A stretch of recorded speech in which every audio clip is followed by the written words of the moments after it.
नमस्कार मित्रांनो, आज आपण नवीन सिरीज चालू करणार आहे ज्याचं नाव आहे fundamental analysis.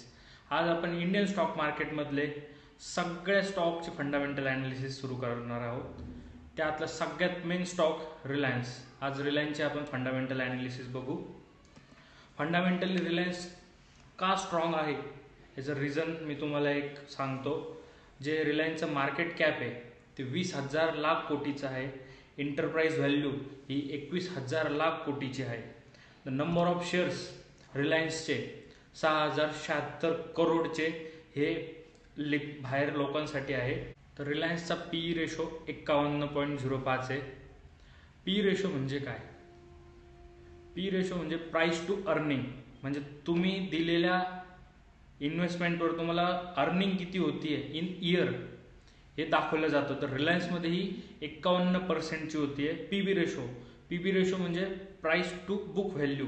Price to book value म्हणजे जी सपोज कधी रिलायन्स पूर्णतः डुबली तर सेबी आपल्याला किती देईन, किती आपल्याला चार्ज, म्हणजे आपल्याला परतावा किती भेटेल कंपनी डुबल्यावर, तर ते 3.91%.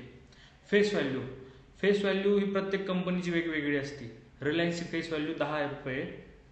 डिव्हिडंड यील्ड, डिव्हिडंड यील्ड म्हणजे आजपर्यंत रिलायन्सने किती पर्सेंटनी यील्ड दिलेला आहे, डिव्हिडंड दिलेला आहे, तर तो दिलेला आहे 0.33%. बुक व्हॅल्यू, बुक व्हॅल्यू हा पीबी हे पूर्ण वेगळं आणि बुक व्हॅल्यू हे पूर्ण वेगळं. बुक व्हॅल्यू म्हणजे 100 रुपयाची कंपनी असेल तर ती सपोज पूर्णतः कोलॅप्स झाली, तिच्यावर काही लागू झालं आणि ती पूर्णतः बरखास्त झाली, तर तिचे व्हॅल्युएशन, तिचं जे असेट असेल ते विकून आपल्याला जे भेटन त्याला बुक व्हॅल्यू म्हणलं जाते. तर त्याचप्रमाणे रिलायन्सची बुक व्हॅल्यू, कधी रिलायन्स काही कोलॅप्स झालीच तर बुक व्हॅल्यूनुसार आपल्याला 772 रुपये हे आपल्याला रिलायन्समधून मिळेल. रिलायन्सकडं कॅश फ्लो खूप जास्त आहे. तो नाही म्हणला तरी एक 70,000 कोटीच्या आसपास त्यांचा कॅश फ्लो आहे. कॅश फ्लो म्हणजे आलेला, हातात असलेला पैसा किती, की खेळता पैसा किती. डेप्थ हे तसं म्हणलं तर खूप कमी आहे रिलायन्सचं. प्रमोटर होल्डिंग, प्रमोटर जे आहे रिलायन्सचे त्यांची होल्डिंग स्वतःच्या कंपनीमध्ये, स्वतःचा स्टेक खूप जास्त आहे. आरओई, आरओई म्हणजे return on equity. Return on equity म्हणजे तुम्ही गुंतवलेल्या तुमच्या इन्व्हेस्टमेंटवर तुम्हाला किती रिटर्न्स भेटणार ऑन इयरली, तर ते आहे 8.64%.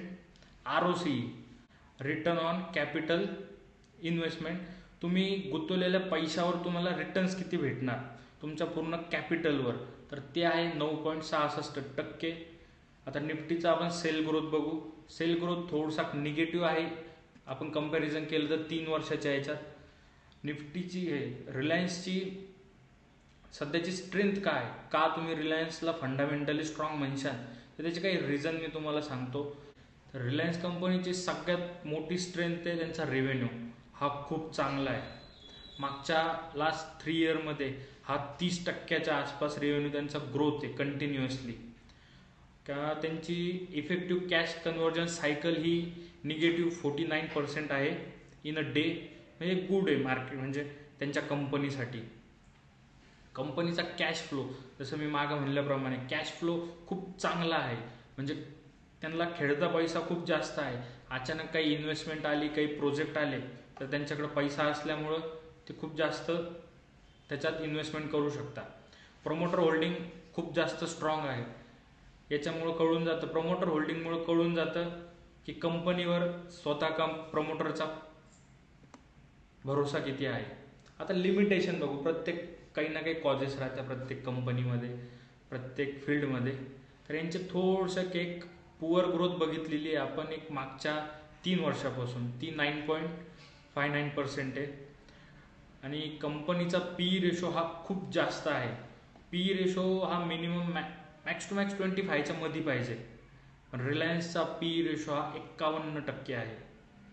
एफ आयची बाईंग रिलायन्समध्ये 21%च्या, डी आयची, एफ आय म्हणजे foreign institution investment, D I I म्हणजे domestic institution investment, D I आयची इन्व्हेस्टमेंट आहे 17%.